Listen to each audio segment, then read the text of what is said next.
What's up guys, welcome to today's video. If you are new to this channel, welcome to Behradsays. I'm Behrad, this is my channel and my car. In this video, we are gonna go over the step-by-step process of how you can rebuild your own turbo. We're gonna be working on a CT15B turbo out of a 1JZ VVTi.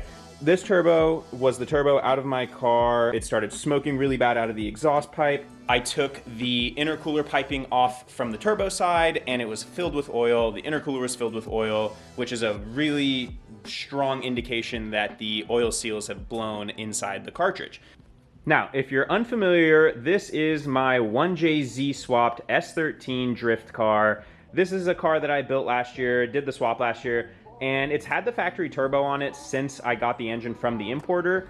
I have personally driven about 30 track days or more on this setup since I put the engine in last year. That's a lot of track time. That's a lot of just revving the piss out of the car, and this turbo has honestly held up all the way through the entire last year. So in this box is our replacement center cartridge. This is a part that I bought off of eBay. It's made for this turbo. It's a direct replacement, good reviews. I've had friends who've actually ran this same one, so I decided to go for it. It cost about 150 bucks shipped, and it came super quick, and I haven't even opened it yet. So let's unbox this, see what our cartridge looks like. First thing is a little baggie of O-rings and gaskets and a little bit of hardware. Pretty nicely packaged. The cartridge is all wrapped in plastic. You can tell there's a bunch of grease all over it, which is nice because you don't want this to get seized up or rusty or anything. Man, look at this thing. It is fresh. Nice steel wheel. Looks great. I'll leave a link below to this exact part that I bought from eBay in case you guys want to check it out. So now let's go ahead and start working on splitting our turbo and seeing what our center cartridge looks like. All right, we're gonna start with taking off this heat shield. Only has one bolt on it. I think I'm missing some of the other bolts. Okay, with the heat shield gone, now we can start taking off some of these lines. All right, we're gonna start with these two 10mm nuts for the coolant lines.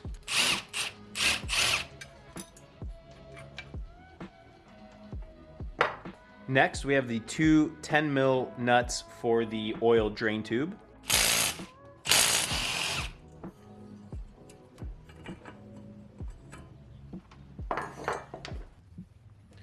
All right, this next part's a little tricky, but if you notice right here on the wastegate actuator, there's a little clip right there at the bottom. You guys see it? That clip needs to come off so that we can get the wastegate actuating arm off.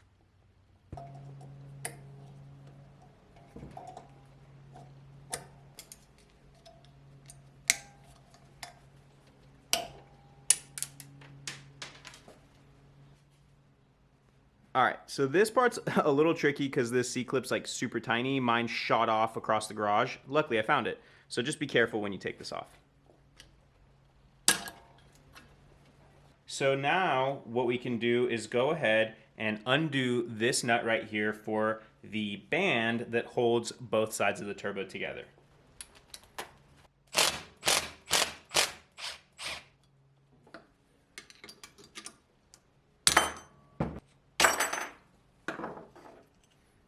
And there we go. All right, boys, ready to split this thing in half. I'm not sure how hard it's gonna be. It could be a little seized up right here. Let's just try it by hand first. Nah, she's tight. Nothing the good old mallet can't handle.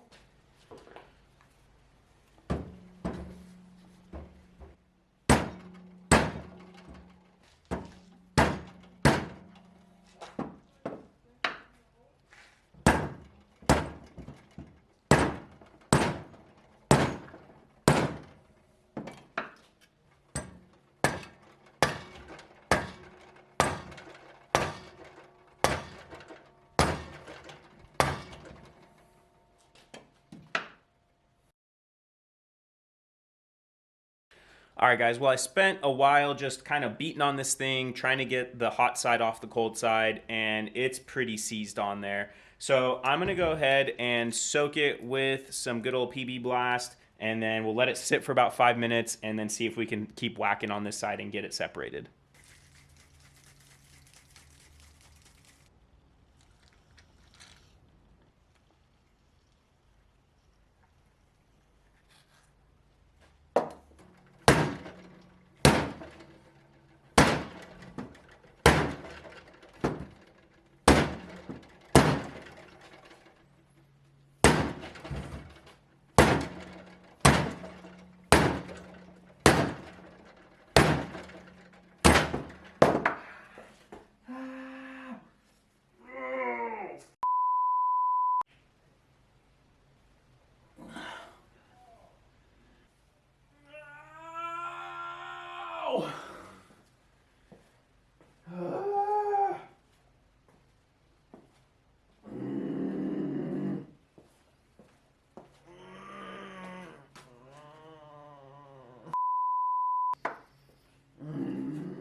Got myself pretty good.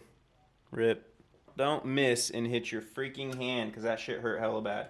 But we're almost split. Couple more hits.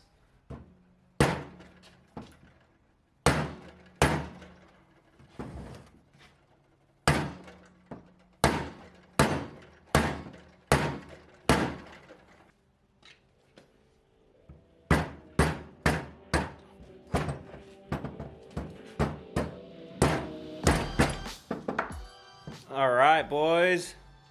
Check it out. Here's our hot side. Split. And here's our cold side. And now you can get a really good look at the massive snap ring that holds this entire cartridge in. All right, so before we take that snap ring off and separate the actual cartridge, we want to get these studs off, because these studs are what holds our oil lines on, and then these studs right here are what holds our coolant lines on. So these look like some sort of like Torx head or something. So I'm gonna go find the right socket for that, and then we'll see if we can take these off. In the meantime, I'm actually gonna spray them with some PB Blast. It's just kind of one of those things. Old turbo, probably stuck in there. So let's just saturate them a little bit.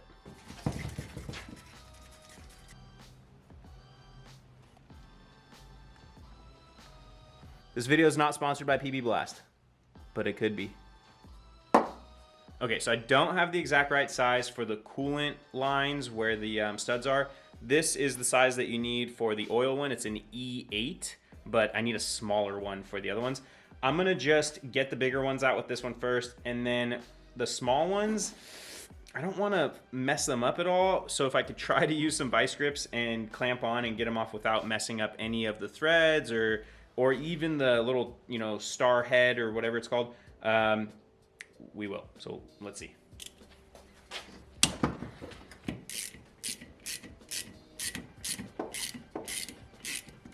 Putting vice grips on the end of this wasn't quite the move. I felt like it was going to damage this, so I'm going to try putting 2 nuts on there, tightening them together, and then basically backing off the back one and seeing if that will bring it off. So I'll show you guys what I mean.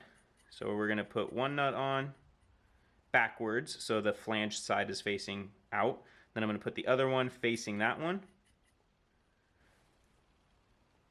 Now the idea is we're gonna essentially tighten these together, okay?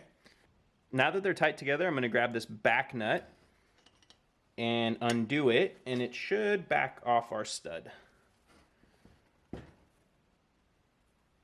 There we go.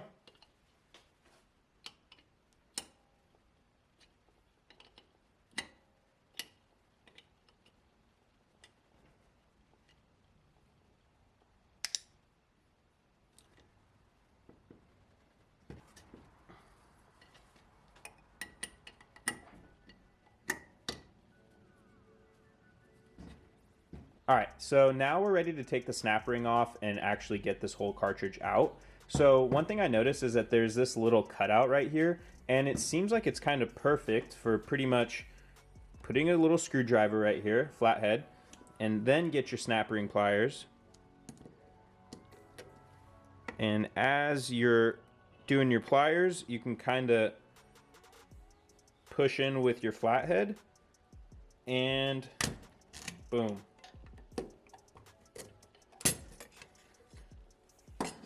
There we go.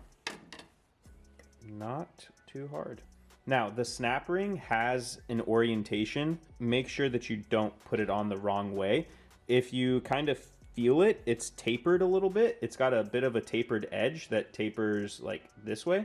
So that's the upside. That's what will slide in. If you put it upside down, it's not going to be able to get into that edge. Okay, let's see if this will come out.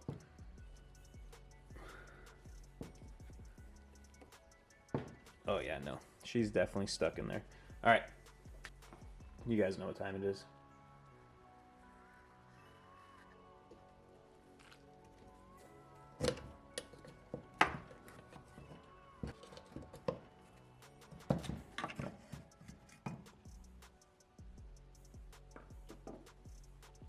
There we go.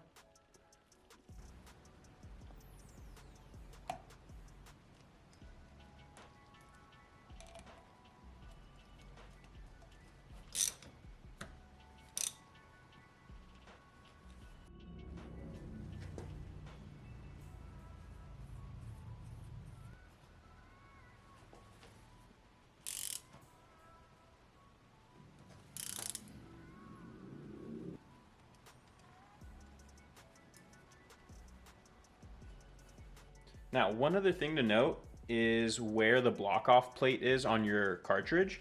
Basically, the block off plate here is for if you needed to run your coolant lines on the opposite side. So our coolant lines were coming off of this side, which is basically the drain tube side, because that's the feed right there. So our block off is on the feed side. So essentially, I just made sure to match that. So here's our feed hole right here, and I put the block off on this side, and this is where our coolant will hook up. We're gonna go ahead and clean the cold side a little bit with some brake cleaner.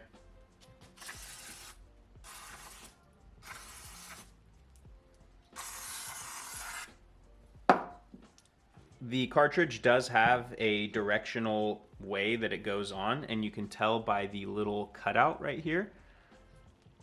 So there's a small little cutout, and there is going to be a small little dowel pin right here on the turbo. Now, a little bit of fresh oil right here on this O-ring, just to kind of help it get on without tearing the O-ring or anything. And now, line up your little pin, your dowel pin.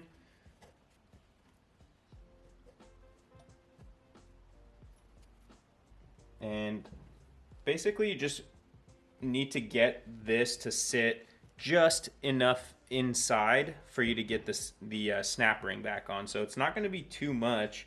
Just give it a little bit of pressure.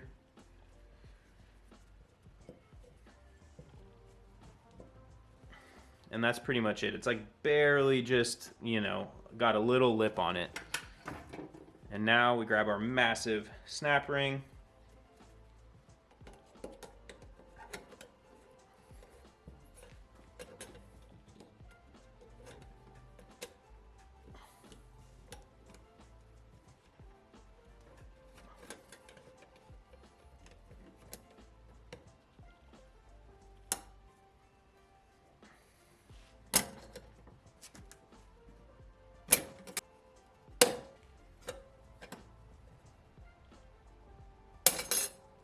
Six and a half hours later. All right, boys. Well, that fought me for way longer than I'd even like to admit, but I got it. Best piece of advice is start with it on this outer lip, and once you compress it, then push this back side on first and slide the front on. Check it out. We're pretty much there. On this turbo, on the factory one, notice how this actually has a little dowel sticking out, right? Like a little dowel pin. The hot side has a hole for it. However, our new cartridge has the hole for the dowel on it, but it doesn't have it. So I'm gonna pull this one out of the old turbo and stick it in the new one, and then we can line it up. Just a tiny little dowel.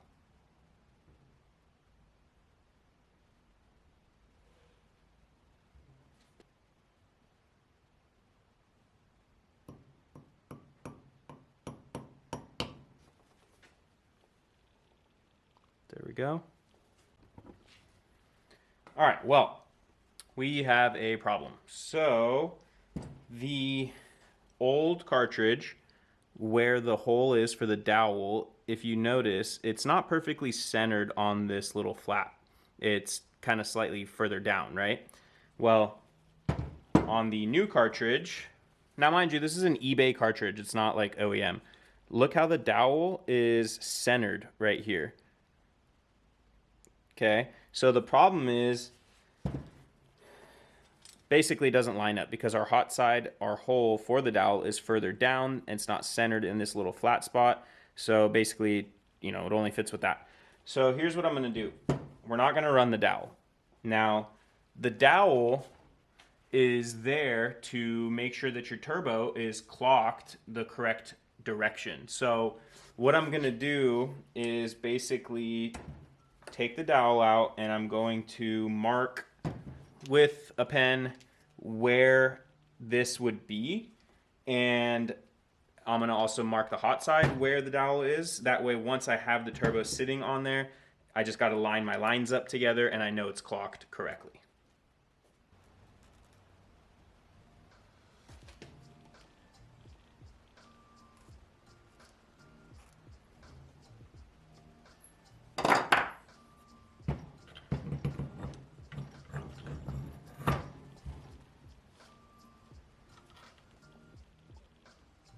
Lined up my 2 yellow marks and turbo clocked correctly. Did you come to check up on the turbo rebuild?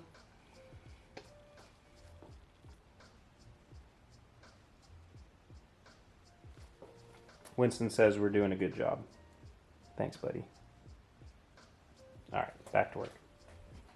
Okay, so one other thing about this cartridge, again, eBay cartridge, it's not OEM or anything, but the V-band, or the band that you use, needs a longer bolt. So the bolt that is on there is this one, and the problem with the short bolt is that this cartridge is a little bit thicker, and so the band needs to be just slightly wider, and it can't with that bolt. So I went ahead and found some hardware for it, just a nice longer bolt, same thread pitch and everything, found a nut for it too.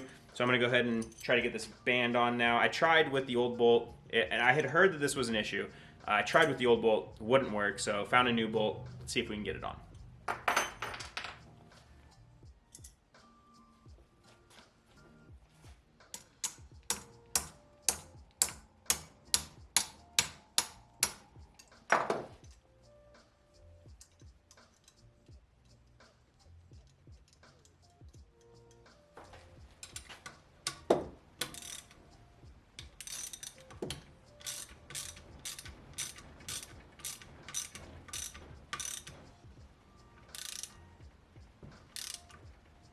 All right, guys, last thing is to put our oil and coolant lines back on.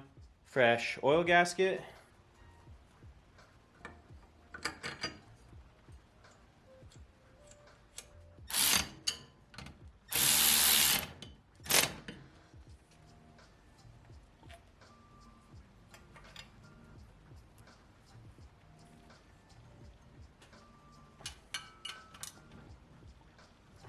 Final step is to put our wastegate actuator back on. You're gonna have to pull the wastegate lever just a bit, get it on there, and then remember we have our microscopic tiny little C-clamp, C-clip thing that goes on. There you have it, boys. Turbo, freshly rebuilt. Of course, I still have to throw it in the car, take the other blown one out, but man, that's satisfying. All right, guys, if you enjoyed that video, please hit the like button. It will really help me out. Leave a comment. Let me know what you thought of everything. I tried to do it as good of a how-to as I can, tried to get you guys the best angles and everything. So if you enjoyed that and you appreciated it, please hit like and subscribe and stay tuned for the next one. Peace. Cross